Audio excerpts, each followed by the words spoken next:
Hemos invitado al coronel Aguilera en esta mañana, gracias por estar acá con nosotros. Qué día complicado el de ayer, fueron 15, 16 horas de mucho trajín, de mucho movimiento desde que se activó la alerta hasta que finalmente se encuentra la medalla y la banda. Cierto, y como sabemos fue gracias a la cooperación de Unitel, de usted personalmente, que permitió que este hecho se dé. Y es importante que destaquemos básicamente que cuando encontramos estos elementos, acreditamos la idoneidad, la legitimidad y la inalienabilidad de estos bienes, pues han sido entregados al Banco Central conforme habían sido sustraídos. Esto quiere decir que la banda presidencial y la medalla ya se encuentran en resguardo del Banco Central, entidad a la que acudiremos en horas de la mañana para el cumplimiento de los procedimientos que son internos, en todo caso, el protocolo que va a permitir acreditar precisamente que esta banda y esta joya es la que ha sido devuelta. Sin embargo, hemos encontrado, como usted lo sabe, la mochila y todas las otras pertenencias que vinculan la propiedad de este bien a la posesión que en ese momento estaba detentando el teniente Ortiz.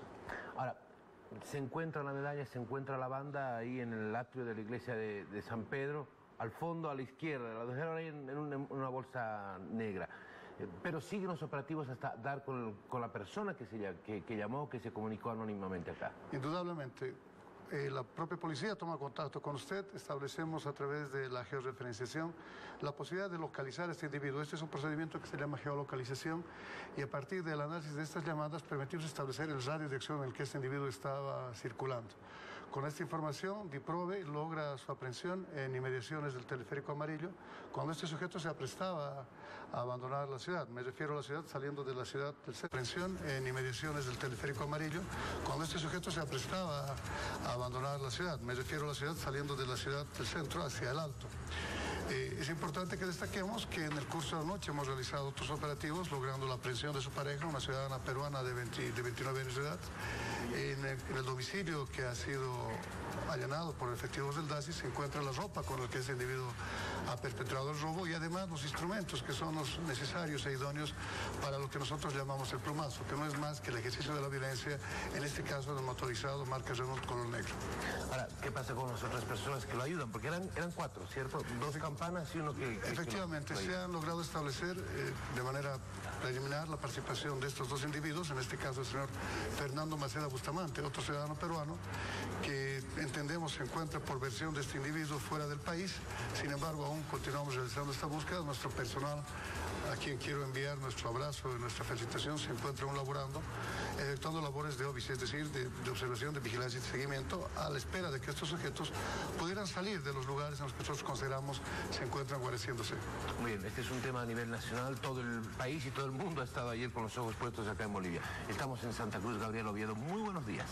Buenos días, Jorge Tejerina. Saludamos también a nuestro invitado coronel. ¿Qué delitos se le imputarán a las personas que sean responsables de este robo? Tomando en cuenta que tal vez ellos solamente sacaron una mochila de un vehículo cualquiera, no tenían idea de lo que había en el interior de esa mochila.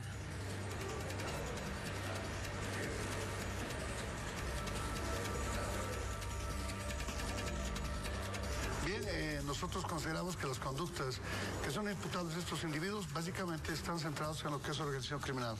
3, 4, 5 personas agrupadas con la finalidad de cometer delitos, en este caso contra la riqueza nacional, porque estos son los sujetos que efectivamente han sido sustraídos por estos sujetos.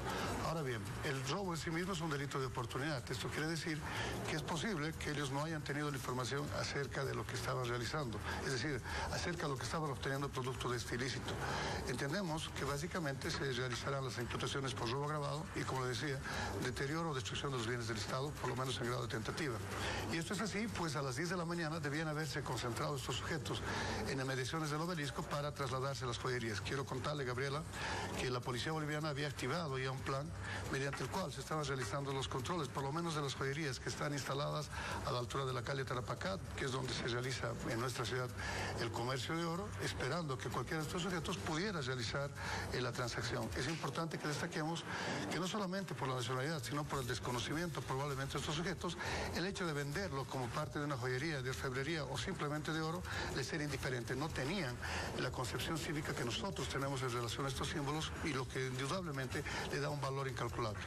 ¿Qué relata este sujeto al momento de que ustedes logran la aprehensión?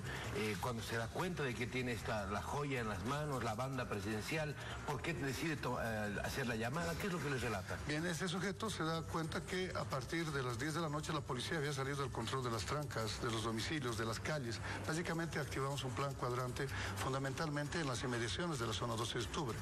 Y hacemos esta actividad porque básicamente los delitos vinculados a este tipo de acciones se realizan en zonificaciones, es decir, la gente, de acuerdo a la teoría del delito, se encuentra cómoda en una determinada área de trabajo, entre comillas, lo que motiva que realicemos las operaciones allí. Este sujeto se da cuenta de la participación policial, de las actividades que hemos empezado a realizar en ese momento, pero sobre todo, él nos comenta que había visto los medios de comunicación, las redes sociales y que se había dado cuenta del valor que tenía estas joyas, lo que provoca en todo caso básicamente un arrepentimiento, entre comillas, que motiva a que los sujetos que debían haberse concentrado a las 10 de la mañana no lo hagan. Ellos no se comunican después de que se produce el robo porque efectivamente tenían que ver de lo que se trataba, entre comillas, el botín. ¿Cuáles eran las cosas que habían sido sustraídas? Generalmente son tablets, laptops, etcétera, que son dejadas al interior de los motorizados. Entonces este sujeto se ve por las redes sociales, ve también los medios de comunicación, se percata de la importancia que tenía eso y definitivamente las actividades que estaban realizando.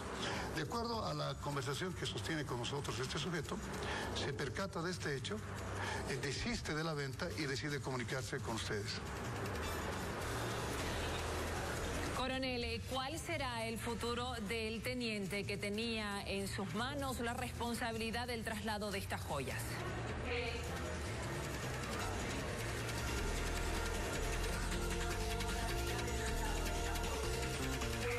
Bien, hay varias conductas que en todo caso por lo menos son reprochables desde el punto de vista de la policía. Y es que este señor, después de 2 horas de que se ha cometido el hecho, recién coloca en conocimiento de la policía. Primero. Segundo, que en el momento que estamos realizando las entrevistas, porque entendíamos que podría tratarse de una víctima, primero nos dice que fue un baño. Nosotros ya estábamos realizando operaciones en la zona 12 de octubre, fundamentalmente en la calle Carrasco y las calles Carrasco-Janssen, en las calles 8 de esta zona, lo que nos permite establecer que el individuo efectivamente había contratado servicios de carácter sexual. Cuando se lo confronta acerca de esta información que ya manejaba la policía, primero admite el hecho de haber estado en un local. Nos describe cuál era él. Después de otros minutos que eran de invalorable valor, nos confiesa que efectivamente había contratado otros servicios más y nos describe los lugares en los que él habría visitado. ¿Y cuál era la importancia de esta rapidez?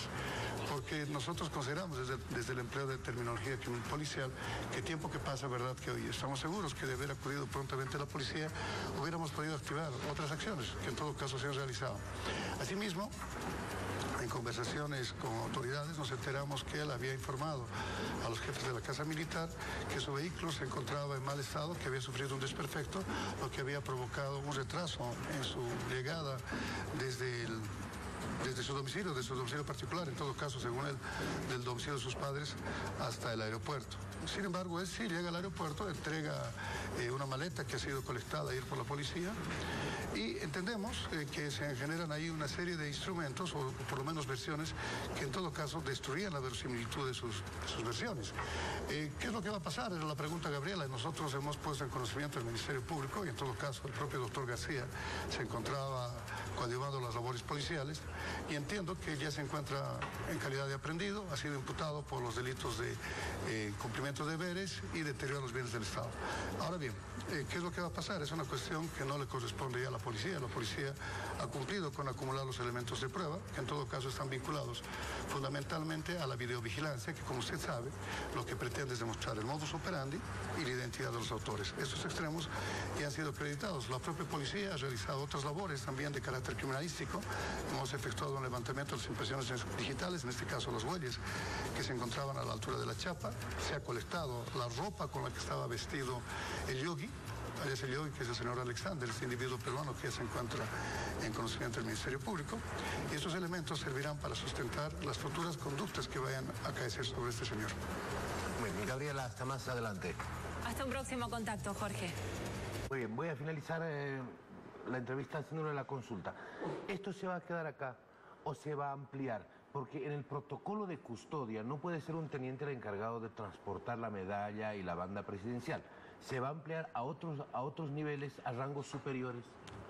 La estructura de la Casa Militar establece básicamente un responsable de esto, que es el jefe de la Casa Militar. De acuerdo al protocolo, él y el señor edecán son los responsables del manejo de nuestras joyas, que representan básicamente nuestra identidad con el Estado.